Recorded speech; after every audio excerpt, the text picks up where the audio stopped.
Kristus. Ucap syukur untuk hari ini, untuk waktu ini di mana kita boleh bertemu kembali di dalam ibadah Komisi Perempuan pada sore hari ini. Mari Ibu-ibu, sebelum kita mulai ibadah sore hari ini, kita awali dengan berdoa. Kami bersyukur Tuhan untuk setiap kasih setiamu bagi kehidupan kami. Kami mengucap syukur untuk penyertaan-Mu, untuk perlindungan-Mu, untuk setiap berkat-berkat-Mu atas kehidupan kami. Terima kasih ya Tuhan, saat ini kami datang ke hadirat-Mu. Kami mau duduk diam di kaki-Mu ya Tuhan, dan kami mau membawa hati kami mau membuka hati kami, untuk kami boleh menaikkan pujian yang terbaik hanya bagi Engkau ya Tuhan. Terima kasih Tuhan Yesus, beracaralah dalam ibadah sore hari ini, biar kami boleh disegarkan, kami boleh mendapat kelegaan. Terima kasih Tuhan Yesus, terpujilah nama-Mu. Di dalam nama Tuhan Yesus kami berdoa dan mengucap syukur. Haleluya. Amin. Saat ini kita berkumpul dimanapun kita berada saat ini, tetapi kuasa dan kasih Tuhan tidak pernah dibatasi oleh ruang, waktu, dan jarak. Mari Ibu-ibu kita angkat pujian, kita mau tinggikan namanya, kita agungkan kebesaran namanya. Angkat satu pujian saat kami berkumpul.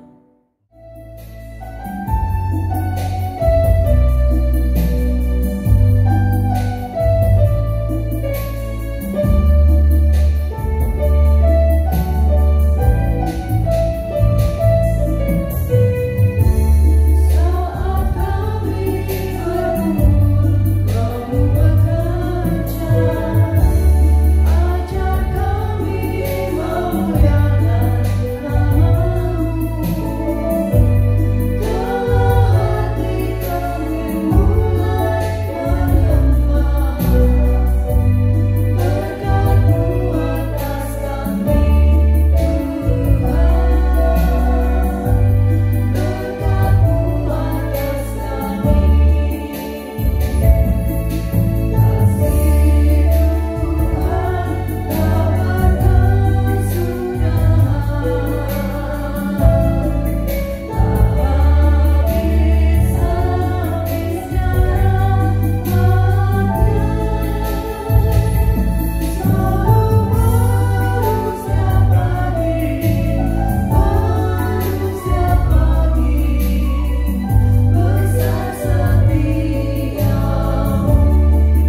dikasihi Tuhan, saat ini adalah saat yang indah karena kita mau datang kepada Tuhan, kita mau menyembah Dia, kita mau memuji namanya. Biarlah hadirat Tuhan sore hari ini datang di tengah-tengah ibadah kita. Mari ibu-ibu, kita sambut Dia dengan menaikkan pujian. Saat ini, saat indah.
dikasihi oleh Tuhan Yesus Kristus, sebelum kita merenungkan firman Tuhan, mari bersama kita berdoa.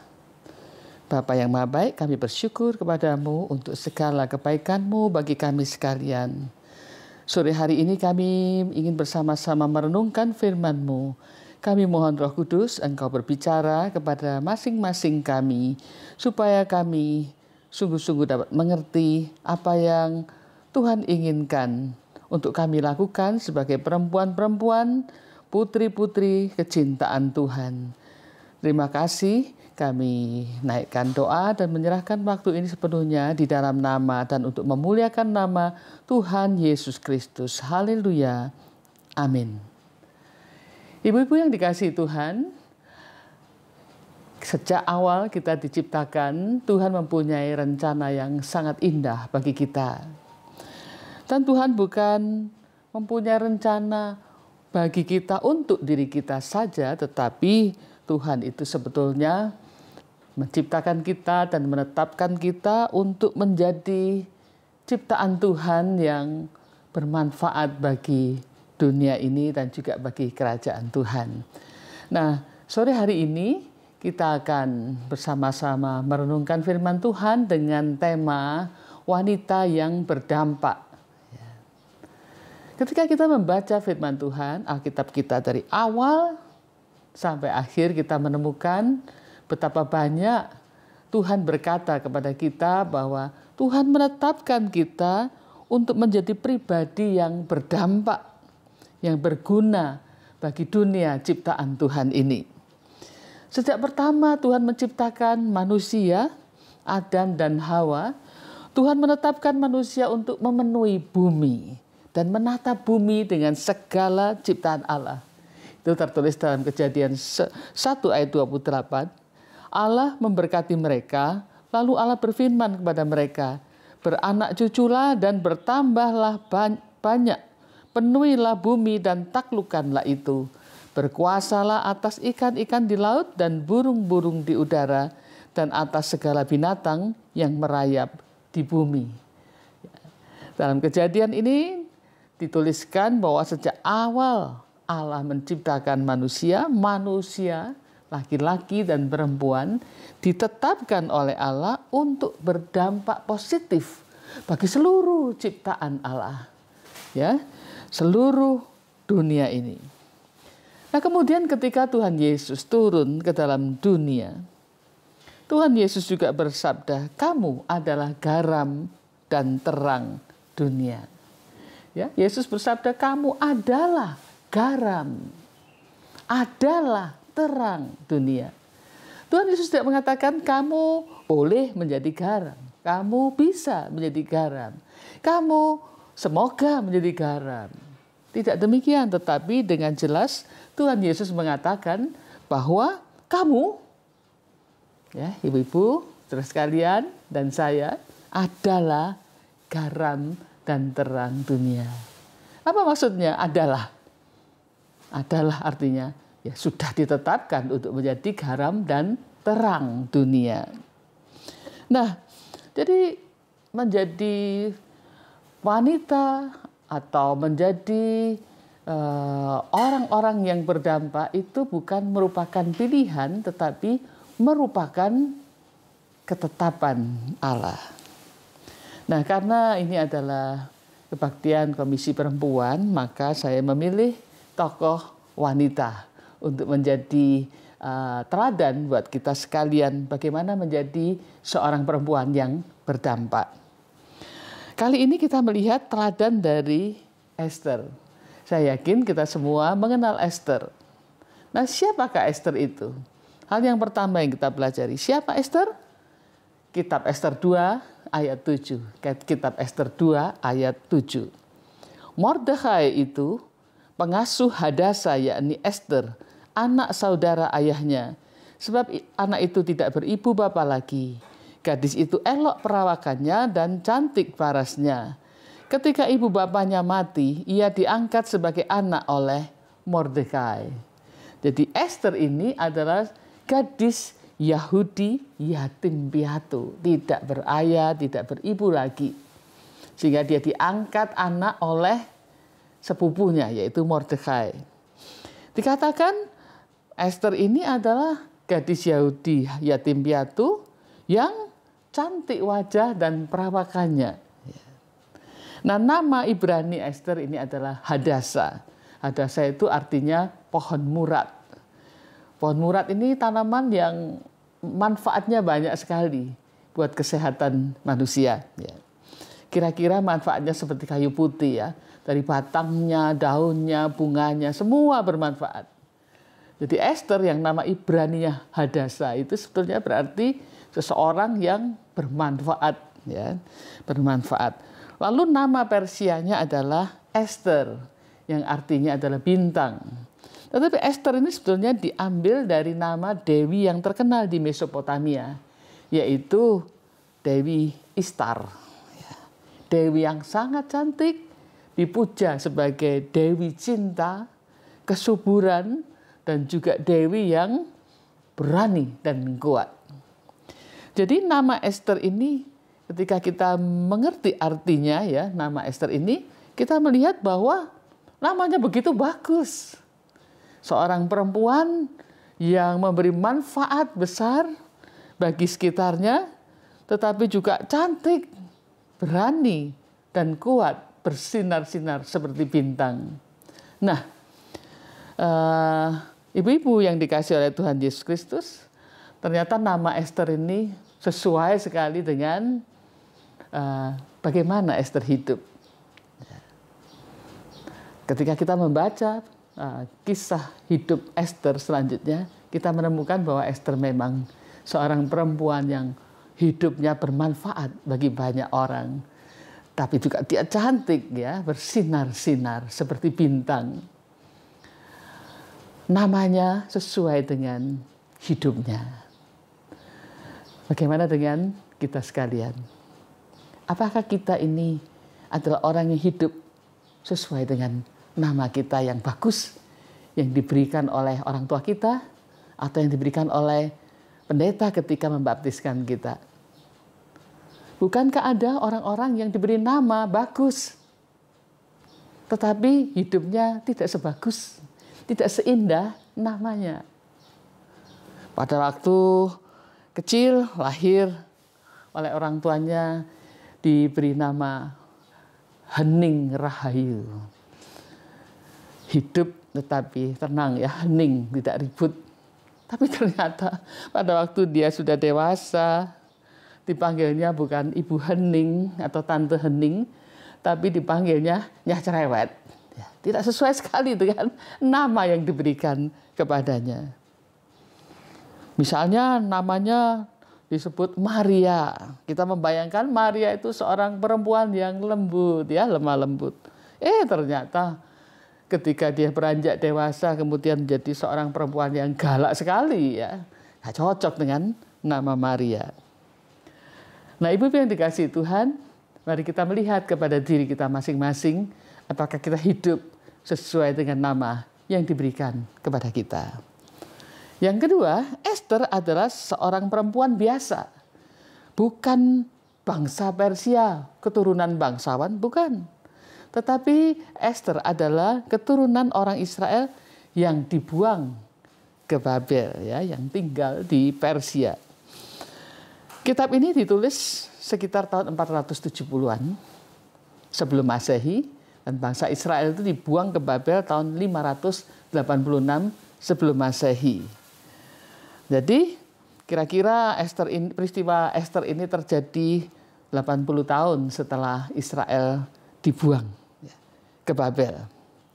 Jadi Ester ini seorang perempuan bukan keturunan bangsawan, bukan siapa-siapa.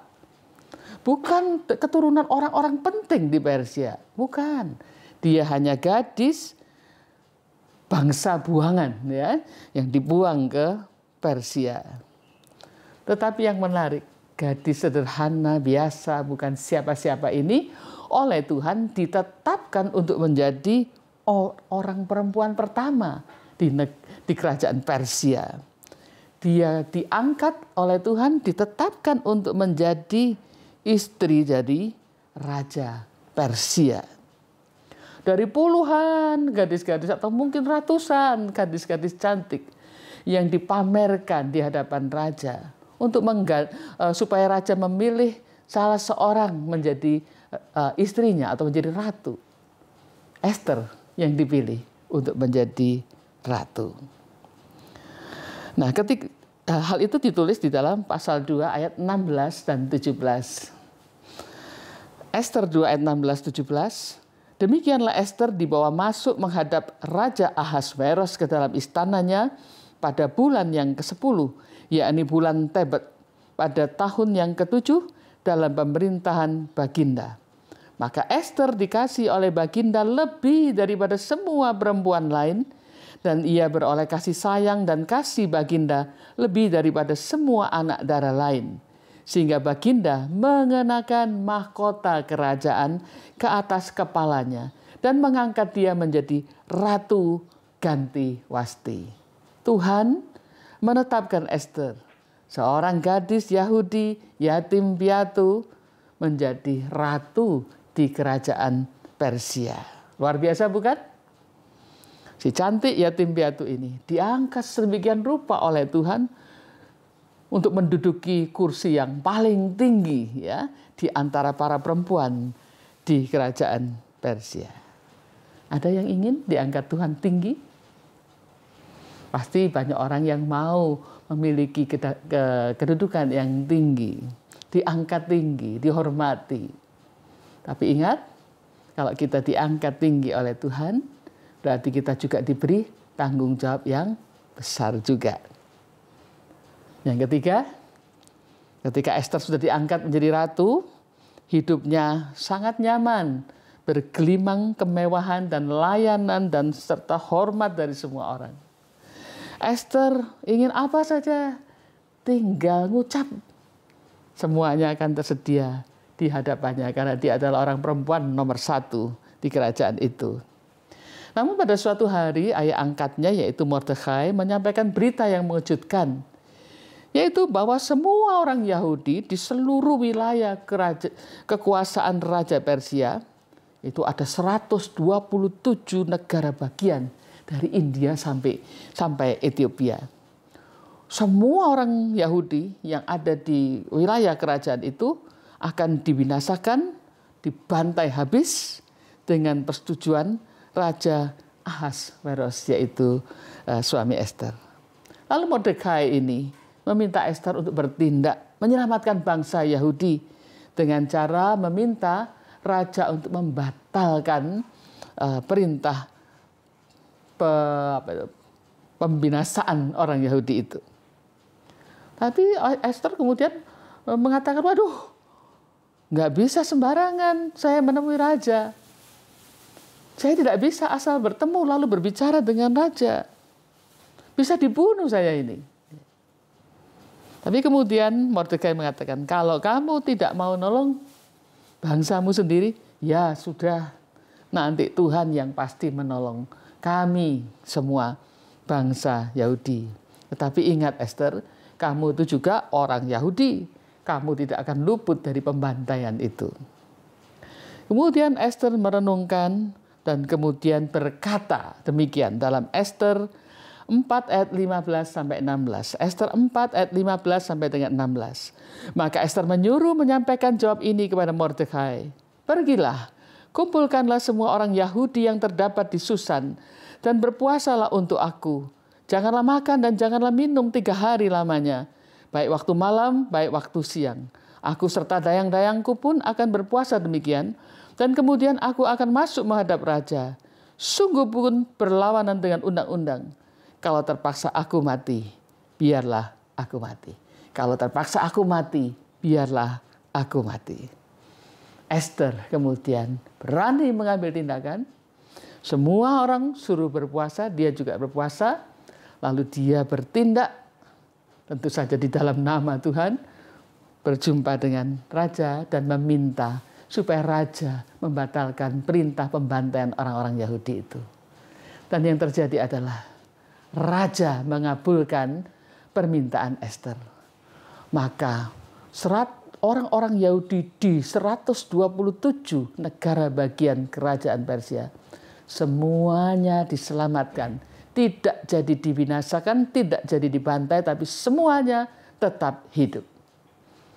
Ibu-ibu yang dikasihi Tuhan, Ester, gadis Yahudi yang sederhana itu, yang yatim piatu itu, oleh Tuhan diangkat tinggi, lalu dipakai oleh Tuhan untuk menyelamatkan banyak sekali orang Yahudi pada waktu itu. Hidupnya berdampak luas bagi kehidupan banyak orang Yahudi. Ibu-ibu yang dikasihi oleh Tuhan Yesus, Ester adalah wanita atau perempuan milik Tuhan yang berdampak luas.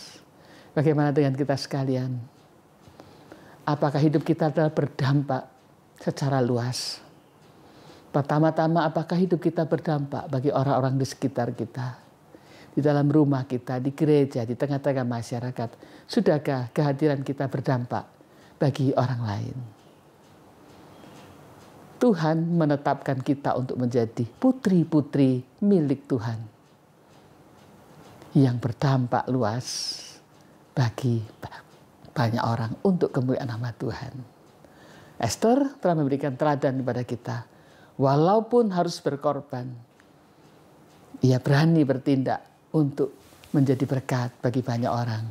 Sudahkah kita berani bertindak, berkorban, bukan sekedar uang, tetapi bertindak untuk melakukan yang terbaik yang Tuhan inginkan dari kita, supaya banyak orang diberkati, dikuatkan, dibangkitkan imannya melalui kehadiran, perkataan dan sikap kita masing-masing.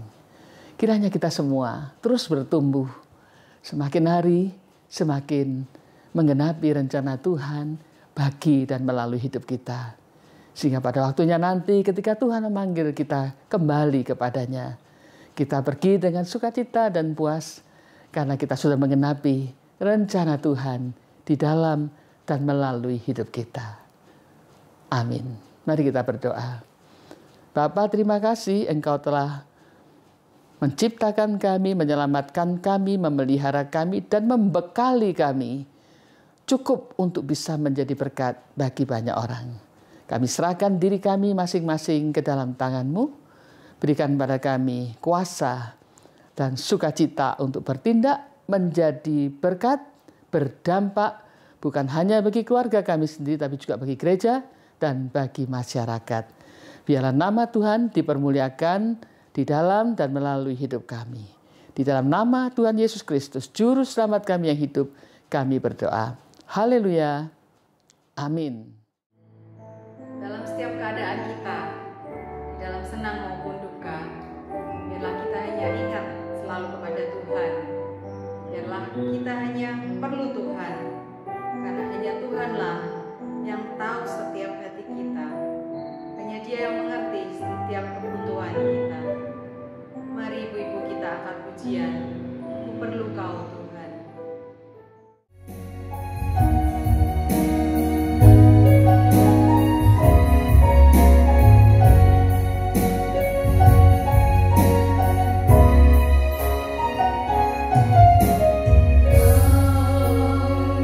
Di hatiku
oleh Tuhan, kita bersyukur hari ini kita boleh memuji nama Tuhan. Kita juga sudah diberkati melalui firman Tuhan, firman yang akan menjadi pedoman, pegangan bagi setiap kita menjalani hari-hari kita. Sebentar saya ingin mengajak setiap kita untuk tundukkan kepala. Kita akan menaikkan beberapa pokok doa kita. Mari kita akan berdoa. Kepada Allah yang hidup, kami bersyukur. Hari demi hari yang kami jalani, Tuhan menyertai kami. Ada Engkau Tuhan bersama-sama dengan setiap kami. Dimanapun saat ini anak-anak Tuhan berada dengan segala macam problem kehidupan, pergumulan hidup, Tuhan ada. Kami bersyukur punya Allah yang peduli dengan kami, Allah yang mengasihi kami. Keluarga kami, sekolah anak-anak kami, usaha pekerjaan kami, pelayanan yang Kau percayakan kepada kami, Tuhan yang memberkati, Tuhan yang menopang kami, sehingga apapun yang kami kerjakan boleh berhasil dan mempermuliakan nama Tuhan. Kami bersyukur Tuhan Yesus untuk penyertaan dalam kehidupan kami. Hari ini terkhusus kami membawa bangsa dan negara kami dalam tangan Tuhan. Kami rindu Tuhan berikan pemimpin yang baru, yang takut akan Tuhan, pemimpin yang sungguh-sungguh punya hati untuk memperbaiki, membuat rakyat Indonesia, bangsa ini menjadi semakin besar dan semakin makmur. Pemimpin yang takut akan Tuhan. Terlebih anak-anak Tuhan yang boleh duduk dalam pemerintahan, kami rindu mereka juga punya andil kerja yang baik dengan setiap tanggung jawab yang mereka lakukan. Terima kasih Tuhan Yesus, terima kasih, itu harapan kami, itu kerinduan kami, dan kami yakin percaya bahwa akan menjawabnya sesuai dengan rencana Tuhan. Pribadi lepas pribadi anak-anak Tuhan dimanapun berada, ibu-ibu dimanapun mereka saat ini berada, ada pergumulan masing-masing, ada kebutuhan masing-masing. Tuhan tolong kami, yang sakit Tuhan sembuhkan, jamah, pulihkan di dalam nama Tuhan Yesus.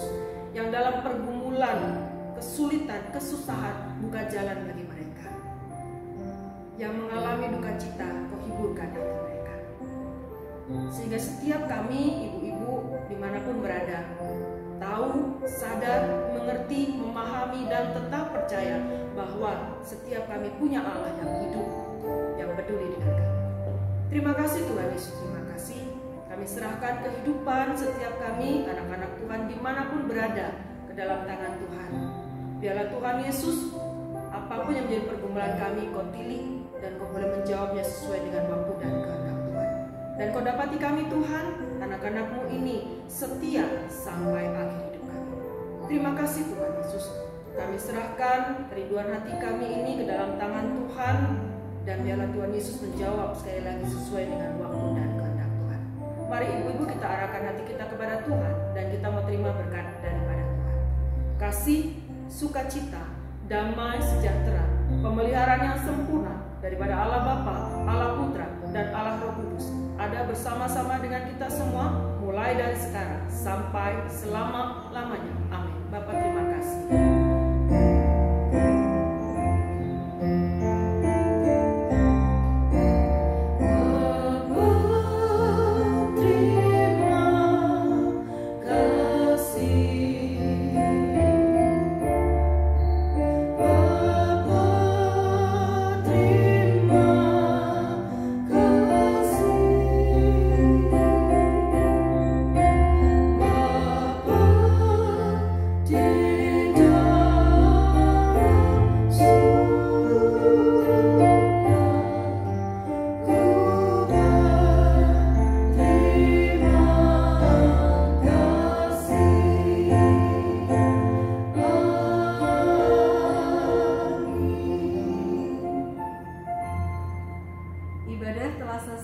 Sampai berjumpa di ibadah selanjutnya. Tuhan Yesus memberkati.